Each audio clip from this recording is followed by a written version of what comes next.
अगर मैं बात करूं कि दो चीज ऐसी हैं जो मेरे हिसाब से हर लीडर में होनी चाहिए।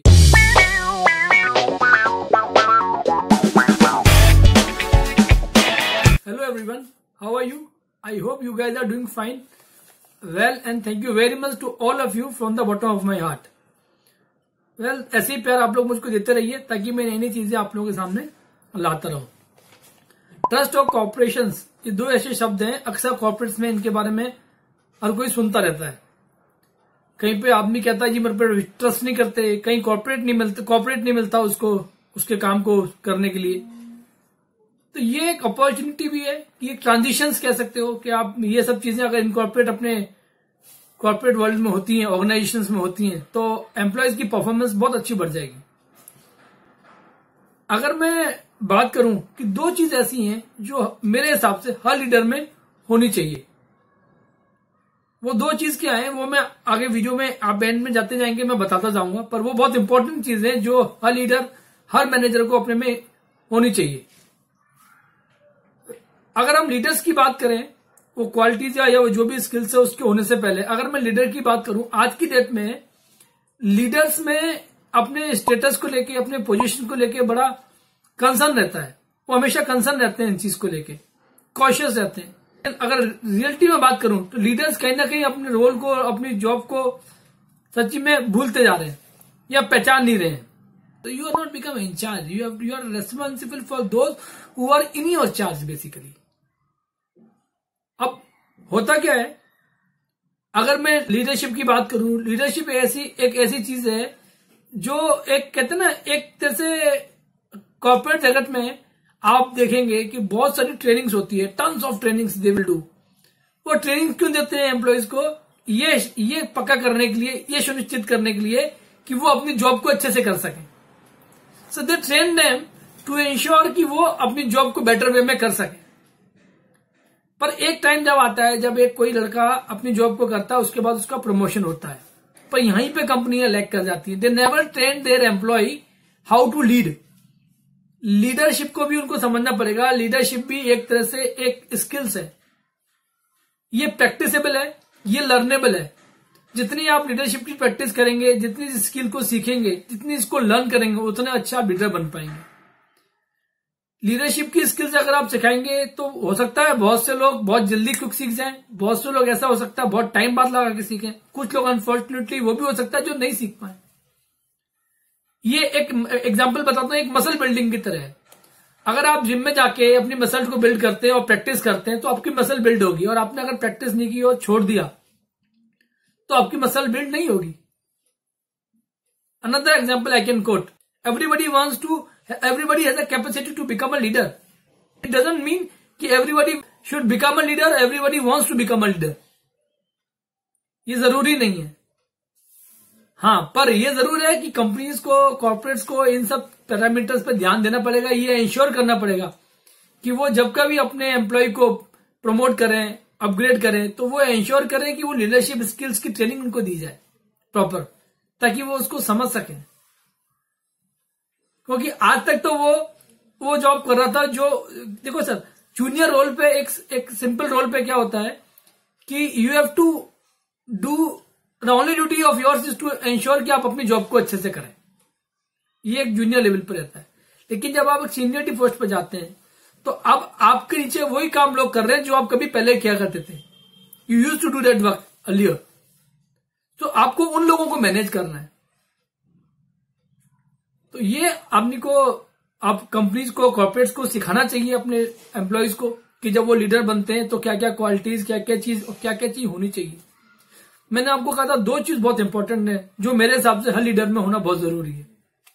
पहली चीज है एम्पैथी और दूसरी चीज है पर्सपेक्टिव। अब एम्पैथी क्या होती है? Empathy is being concern about human being, not just with their numbers, not just with their output. We have to practice for that.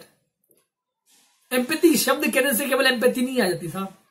अब इसका बहुत अच्छे से एग्जांपल बताता हूं मैं आपको। बहुत एम्पैथी है तो क्या होता है, और एम्पैथी नहीं होती तो क्या होता है कि एक बार किसी ऑफिस में आप रिव्यू के लिए गए, या कोई आपके ऑफिस में आपका रिव्यू के लिए आया, और आपके 3 क्वार्टर से लगातार नंबर नहीं हो रहे और पिछले 10 साल से कंपनी में काम कर रहे हैं, पर पिछले 3 क्वार्टर से आपके नंबर अच्छे परफॉर्मेंस नहीं आ रही, और आते ही वो आपके ऊपर चिल्लाने लगे, आपके ऊपर मतलब कहते ना एक उनका बिहेवियर अजीब सा हो गया, गुस्सा करने लगे कि आपके नंबर्स नहीं हो रहे हैं और आप इस क्वार्टर में अगर नंबर नहीं करोगे तो पता नहीं आगे वाले क्वार्टर में आपके संग क्या होगा, मैं आपके फ्यूचर के लिए कुछ कह नहीं सकता हूं। एक भाषा इन्होंने ये बोली। ये तो हो गया वो वाला सिनेरियो जिसमें किसी प्रकार की कोई एम्पैथी थी नहीं कि भैया आपके नंबर नहीं होंगे तो आगे आपके फ्यूचर का हमें पता ही नहीं क्या होगा। अब मैं आपको दूसरा पर्सपेक्टिव बताता हूं जहां पे एम्पैथी मौजूद है। आप किसी के ऑफिस में रिव्यू के लिए गए या कोई आपके ऑफिस में रिव्यू के लिए आया और आपके मन में या उसके मन में एम्पैथी की भावना है, तो वहां पर कैसे बिहेव होगा इसी सिचुएशन को लेके। किसी एम्प्लॉय को जो 10 साल से काम कर रहा है, पिछले 3 क्वार्टर से उसका परफॉर्मेंस अच्छा नहीं आ रहा, वो नंबर्स डिलीवर नहीं कर पा रहा है, एक्सपेक्टेड रिजल्ट डिलीवर नहीं कर पा रहा।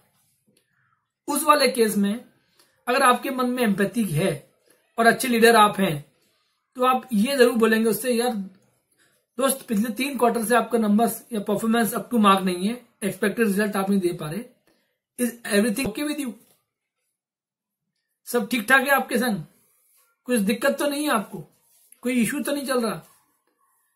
परफॉर्मेंस का इश्यू किसी के संग भी हो सकता है, क्या पता उस एम्प्लॉय के परिवार में कोई तकलीफ हो, उस एम्प्लॉय के मैरिज लाइफ में कोई इश्यू चल रहा हो, उस एम्प्लॉय का बच्चा शायद बीमार हो, उस एम्प्लॉय के माता पिता शायद बहुत बीमार हो, और ये सब चीजों का इंपैक्ट कहीं ना कहीं एम्प्लॉय के परफॉर्मेंस में पड़ता है। आप जाके उस पर अपने सीनियरिटी के हिसाब से जो मर्जी कह सकते हैं, और आप जाके उससे दूसरे वाले केस में एज ए सीनियर या एज ए एक एम्पैथेटिक मैनेजर होके आप जब से पूछ सकते हैं कि आपके कोई इश्यू तो नहीं चल रहा, everything is okay with you. ये जो आप सेकंड क्वेश्चन पूछेंगे everything is okay with you, वो एम्प्लॉय के मन में जो बात होगी अगर वो आपसे शेयर कर पाता है और उसकी प्रॉब्लम सॉर्ट आउट होती है, उसको टाइम मिलता है, तो I am very much sure कोई भी एम्प्लॉय जबरदस्त परफॉर्मेंस देगा आपको। क्योंकि कोई भी आदमी if they are getting paid they are there for to just give the result. कोई भी आदमी अपने ऐसे मर्जी से ही नहीं करता कि मैं आज परफॉर्मेंस नहीं दूंगा करके, कोई ना कोई कारण उसके पीछे होता है।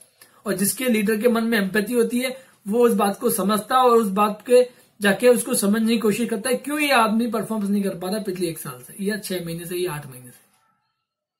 ये एम्पैथी का जादू है। अब एक और छोटा सा एग्जांपल बताता हूं मैं आपको।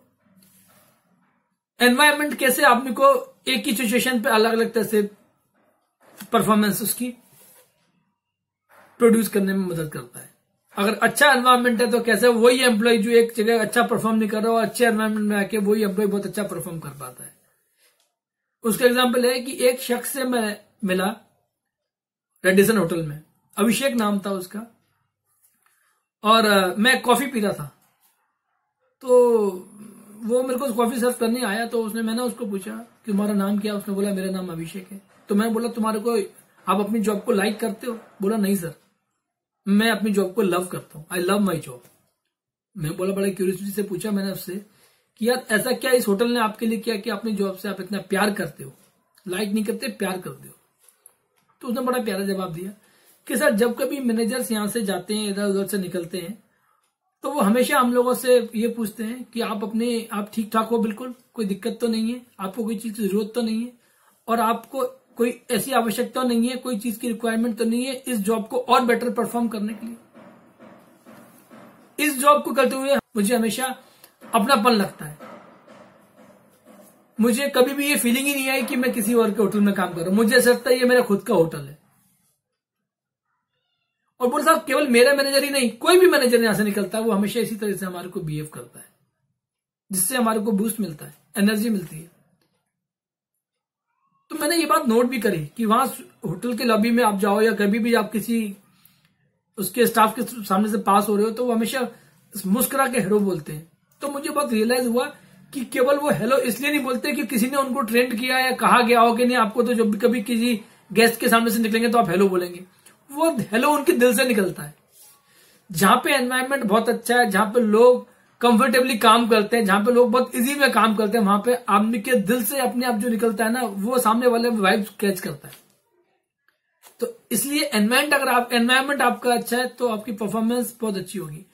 उसी अभिषेक ने मेरे को एक स्टोरी शेयर करी अपनी कि सर मैं एक होटल में इससे पहले काम करता था, उस होटल का नाम नहीं लूंगा। वहां पे मैनेजर हमेशा एक ही काम करते थे, ये कोशिश करते थे कि कैसे कोई आदमी गलती करे, और वो एक रडार टाइप के रखते थे कि कैसे भी गलती करो उसको कैच कर लिया जाए और उस पर चिल्लाया जाए। वहां पे हम डरे डरे रहते थे, परफॉर्मेंस हमारी आती नहीं थी, हम यही कहते थे कि बस कैसे भी मंथ एंड और हमें चेक मिल जाए।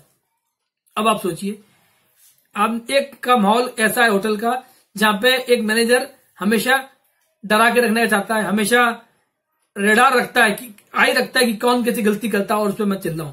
एक माहौल वहां पे ऐसा जहां पे आदमी खुल के काम कर रहा है, अपनापन समझता है, और वहां पे उसी आदमी की परफॉर्मेंस एक होटल में गंदी सी आती है, उसी आदमी की परफॉर्मेंस दूसरे होटल में बेस्ट आती है। तो इसका मतलब माहौल अगर आपका अच्छा है, एनवायरमेंट आपकी कंपनी का, आपके ऑर्गेनाइजेशन का, तो आपकी एम्प्लॉय की प्रोडक्टिविटी बढ़ जाएगी।